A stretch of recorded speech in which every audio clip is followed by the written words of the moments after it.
Derby Wars, racing's biggest contest site, is now even bigger with more than 200 games every day. Check out Survivor, Derby Wars' hottest new game. It's fun, easy to play, and for just $4 you could win $1,000. Just pick a horse to finish first, second, or third and advance to the next race. With daily payouts and games starting every hour, you'll see why fans are racing to play Survivor.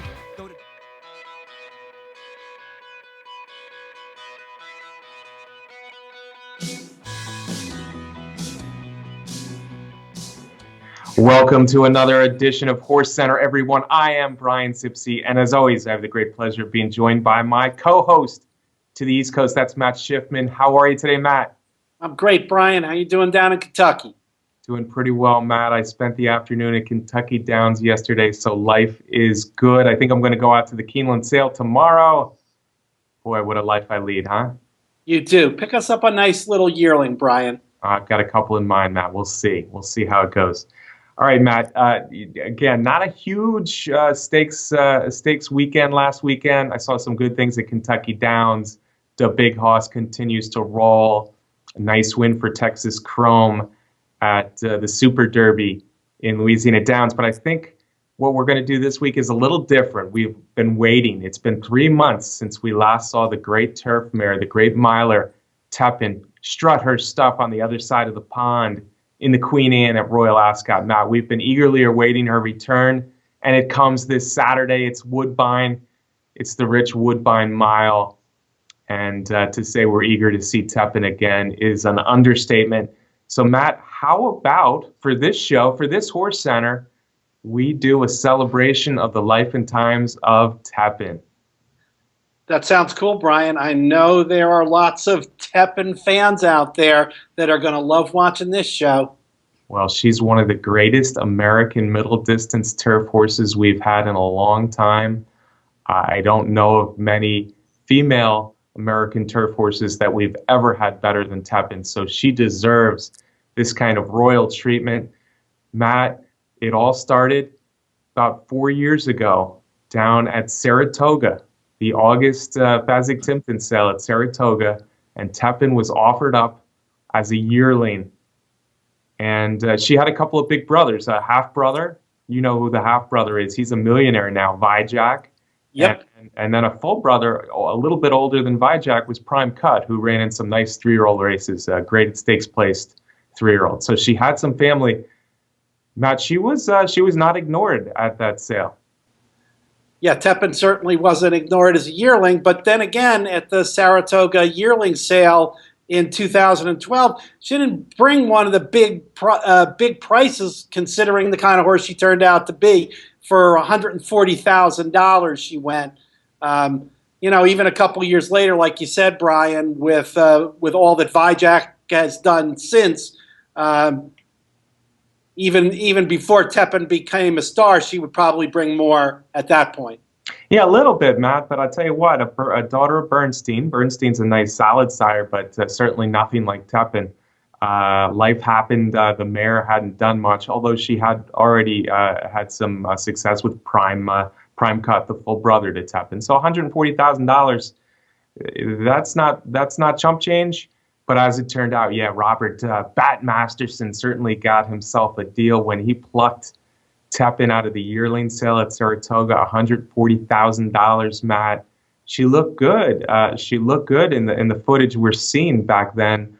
4 years ago, it was 2012, and this was the beginning of Tepin. Soon after, she landed in the Mark Cassie barn. And Matt, she was a good 2-year-old right away. Yeah, she sure was. She had a terrific 2-year-old season. She raced 4 times. She had 2 victories, a maiden victory, and she had a victory on the poly track at Keeneland. So she came right out of the gate as a good one. Yeah, I think it's very interesting to look back at that 2-year-old season. That tells us a little bit about how good Tepin is now, and maybe how versatile she is too. Because yeah, she did not embarrass herself in a solid maiden race, Churchill Downs, first time out on the dirt. And then her second race was at Keeneland, and she really romped. She won for fun. That was the old Keeneland main track, so that was poly track, as you mentioned, Matt. And then from those first two races, a maiden race where she finished fourth. It was September, by the way, so just 3 years ago. And then her big win at Keeneland, she went right into stakes company, came back to Churchill on the dirt again, ran a very solid. She was beaten less than 2 lengths in the Rags to Riches Stakes. And then her fourth race, Matt, big money. Yeah, went down to the land of the Delta and ran a big race on the dirt in the Delta Princess. Yeah, Delta Downs Princess. Few remember this, but Tepin has won a $500,000 stakes race on the dirt. The Delta Downs Princess of 2012, of course, was her last race as a juvenile. So she finished 2 of 4. She won a $500,000 race, 3 of them on dirt, 1 on poly track. And she actually debuted as a 3-year-old on dirt. Things did not go her way in the Miss Preakness Stakes, but that was her last start on anything but turf, Matt. Yep, and they made the move to the turf, and 3 more races as a 3-year-old on the turf, and they got a second place, but she went the 3-year-old season without a win. Yeah, her 3-year-old season did not go real well. Now, in the her first turf stakes of her first turf try of her career was the Regret Stakes, graded stakes race at Churchill Downs. She really got shut off. She had a bad trip. I think it was a draw a line through a kind of performance. Then she goes west to Del Mar, and she runs a very good second in a full field in the San Clemente. Yep. So that was a good performance, second try on turf. Still lightly raced as a 3-year-old. She looked like she had a future. Then in the Del Mar Oaks, she really did nothing, but she came out of the race with physical issues. So I think probably that explains why her 3-year-old season is an 0 in 4 starts. Yep, and then again, time off over the winter, and return as a 4-year-old where the real Tepin would start to show her stuff. Matt, you could say that. I mean, in the last 2 years, starting with her 4-year-old season, it's been all turf. She's had 12 races, Matt. She's won 10 of them, and her 2 losses were in heartbreaking fashion, both at Saratoga. But she got off to a great start that year, winning in Florida nicely on the grass, kind of a foreshadowing of what was about to come. And then she came to Churchill Downs again. It was Kentucky Derby Day 2.5 years ago, and it was her first stakes win. It was the Distaff Turf Mile at Keeneland. Yeah, and back then when Tepin was doing her thing, she was a front runner early on in her graded stakes victories. She liked to go to the lead and stay on the lead and take them gate to wire, and she did that pretty fantastically in that Distaff Turf Mile on Derby Day. Yeah, and it came as a bit of a surprise. You know, she was coming out of an allowance win, and after we talked about the 3-year-old season that didn't quite go right, so she was actually 9-1 that day. Matt, can you imagine betting Tepin at 9-1 in a turf race nowadays? I would be very happy to have that opportunity, Brian. So right out of that Distaff Turf Mile, where, as Matt said, she took over the race early and she led all the way around. And it was an impressive win because it was a solid field Derby Day. She comes right back 5 weeks later. Matt, 5 weeks after the Kentucky Derby, by my math, that would take her to Belmont Stakes Day. I think we were standing next to each other for Tepin's first Grade 1 attempt. Yeah, I think we certainly were. Was that in the Just a Game, Brian? The Just a Game Stakes, Belmont Day, 2014. And Tepin, if people weren't believing her 9-1 score in the Distaff Turf Mile previously at Churchill Downs, I think she opened some eyes that day at Belmont Park. Yeah, she certainly did, and against a pretty strong field on that day, Brian. Yeah, the fields only got better. I mean, we're talking about Kentucky Derby Day, we're talking about Belmont Stakes Day. So obviously these are loaded races, and Tepin had gone from she might be a good turf horse to, wow, this is one good filly. Now, Matt, after the Distaff Turf Mile and after the Grade 1 win in the Just a Game, it seemed like her future was bright. I don't think she did anything at Saratoga to kind of dispel that notion, but she came away 0 for 2 at Saratoga. Yeah, she sure did. And again, like you said about some of her earlier races, Brian, she ran good races those days, but she just didn't get the win. She didn't get the win. They were heartbreaking losses for sure. Literally, both were in the last jump. Both were heart-pounding finishes where she got beat by two different older fillies on the outside. And both, I think, maybe she was still learning the game a little bit, Matt, in that maybe she put up a little bit too much energy, a little bit too much of herself early in the race. And while she got the lead in mid-stretch, she wasn't quite able to hold off really good horses in the lane. Now, Matt, from those two losses in Saratoga, she had her 3-race winning streak broken. She lost 2 straight, like we said, heartbreaking losses at Saratoga, just last-second losses at Saratoga. She goes to Keeneland, and she finds a soft turf course for the Grade 1 First Lady last fall. I was out there. It was really wet. The turf was soft. And this is the first time where I said, wow, Tepin is not your average stakes turf filly. She is truly something special. The First Lady was the first inkling for me that she wasn't a graded stakes horse. She was more than that. And this was the first time where she finally started to be able to show that she could rate a little bit. She went from that front runner, always the front runner, to now becoming a stalker. And her win in the First Lady was the beginning of her current win streak, Brian. Yeah, it's a win streak, Matt, that is now at 7 races. But before we go too far, yeah, this was a huge performance. Mark Casse said to me right after the race, I didn't know if she was going to like soft turf. I guess she does, and that was sure the case. It was a 7th length win. We saw the Tepin, like you said, the more relaxed early Tepin, where she kind of got herself in good position. She turned her head a little bit as she's coming out of the turn into the straightaway, as if to say, okay, Julian, let me go now. And then when Leparoux does let her go, shakes the reins just a little bit, she's gone like a flash. I was very impressed with the First Lady. And then coming back at Keeneland later that fall for the Breeders' Cup Mile, off of that, I thought she had a huge shot. Yeah, and it pretty much has gotten to be her trademark at this point since that race, is that just explosive turn of foot. Whether she's been relatively close to the leader or a little bit farther back, when Julian lets her go, it is just amazing to watch. Amazing to watch. The Breeders' Cup Mile of last year, also at Keeneland, was more the same, because at the top of the stretch, it looked like 6, 7, 8 horses had a shot, and I think the announcers were looking for horses that were going to burst through and make their move, and all of a sudden, Tepin was just surging 3, 4, 5 lengths ahead of this international field. She's beating good Europeans, good turf horses, and she's doing it against males for the first time. Certainly, this is a race that, if any race last year clinched a championship, this was one of them.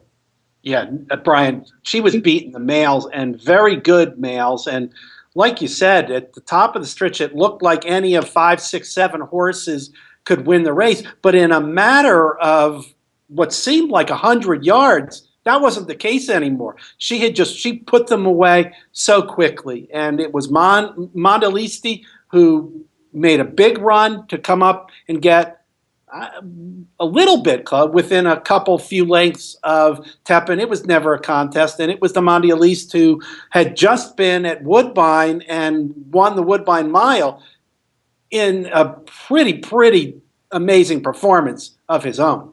Yeah, Mondelisti certainly has a big closing kick. We've seen more of that, of course, in the recent Arlington Million. He did run huge late that day, but it was just to cut into an insurmountable lead. Tepin was long gone.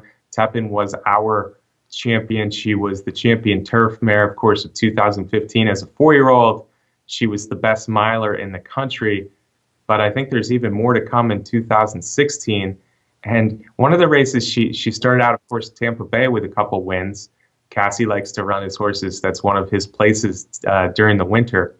And I guess it was the second race this year, Matt. It was the Hillsborough. And Isabella Sings is probably not a grade one filly. She's a nice graded stakes filly. She's winning a lot of graded stakes races, and she's very fast. And she doesn't always do this quite like this. In fact, she's never done what she did in this race quite like this. She has flashed a lot of speed before. But this afternoon in Tampa, she was just geared up to run her very best. And she did her best running immediately. And it was kind of crazy to watch. It reminded me of Precious Passion or something like that, where she just opened up 5, 10, 15, probably 20 lengths on the backstretch. Tepin had never been that far back before. No doubt, Brian. It had to be a little bit of a scary day for the Tepin fans at that point, because the official chart said that after a half mile, Tepin was 18 and a half lengths behind. After 3/4, she was 14 lengths behind. And even into the stretch, she was still 5 lengths behind. I wasn't sure if even Tepin could catch that horse. But once again, Brian, once Leparoux asked her to run, there she went and took care of Isabella Sings pretty easily, as it turned out. I guess it was easy. It was something to see, Matt. I mean, yeah, even turning for home, it looked like 7, 8 lengths. Isabella Sings wasn't really slowing down, but Tepin, of course, had the rocket boosters on that afternoon at Tampa Bay, and it was just impressive. She hasn't been tested all that much in the last 2 years, I guess. So to see her run down a really fast filly who was loose on the lead and didn't want to quit that day was a fun thing to see, Matt. She came back to Kentucky. Tepin, of course, in the winning streak, just kept going. Keeneland, Churchill Downs, she was her dominant self against fillies and mares. Really no doubt that she was going to win these nice big races at Keeneland and Churchill Downs. Yep, she did what she's been doing since the win streak started. She stalked. She came around the turn. Julian asked her to go, and off she went and exploded. And you're right, Brian. They were easy wins where really very little seemed to be in doubt. Never in doubt, for sure. That's how good we've seen Tepin become. So filly and mare races, grade 1 filly and mare turf races, no problem at all. Matt, maybe she's ready for a new challenge at that point. We're going back about 4 months. Maybe she's ready for a challenge a little bit outside the box. They did it last fall with the Breeders' Cup Mile at Keeneland, taking on males, taking on the internationals coming over. But now they were going to really step outside of the box. And it's probably one of the more remarkable things that an American racehorse has done in the last couple decades. Tepin took on Royal Ascot. You can talk about all the things that were different for her. It was a wet course at Ascot, which is a little bit different than a wet course here in America. It was a straightaway. There was no nasal strip. She couldn't have Lasix administered. And it was one of the biggest miles in Europe. And how'd she do, Matt? Like you said, Brian, you can't get much farther out of the box than what they tried to do with her at Royal Ascot. And once again, under all those conditions, she came from off it and down that stretch. I mean, it wasn't one of those explosive appearing victories that she'd had over here in America, but she went by the horses, drew off, and held off the European males in that kind of situation. Was just the biggest feather in her cap thus far. Yeah. Breeders' Cup Mile, but this was Ascot. This was going over there with those things against her, with those new things for her to overcome, and she did it. It wasn't easy. She won by less than a length. She was extended. But it was the biggest test of her career, and she made America proud. She won one for America for years because dirt racing is our number one service here. Europeans have looked down on American turf racing, and for her to go over there on their turf and do that, it was a big win. And it truly, I don't know where we go from here. Well, I guess I do know where we go from here, but everything she's done, especially in the last year and a half up into her win at Royal Ascot, makes her one of the most special milers, one of the most special turf mares we've seen. I've been watching racing for over 40 years, Matt, and she's right up the list. In fact, we want to throw out some names like Lure, Wise Dan, coming over from Europe. There's Miask, Goldakova. Tepin fits with this bunch, doesn't she?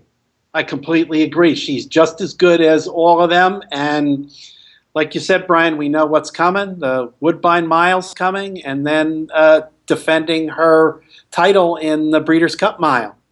Can I throw out a disclaimer? Matt, I hate to do this to people. People are going to get mad at me for doing this. She hasn't run in 3 months.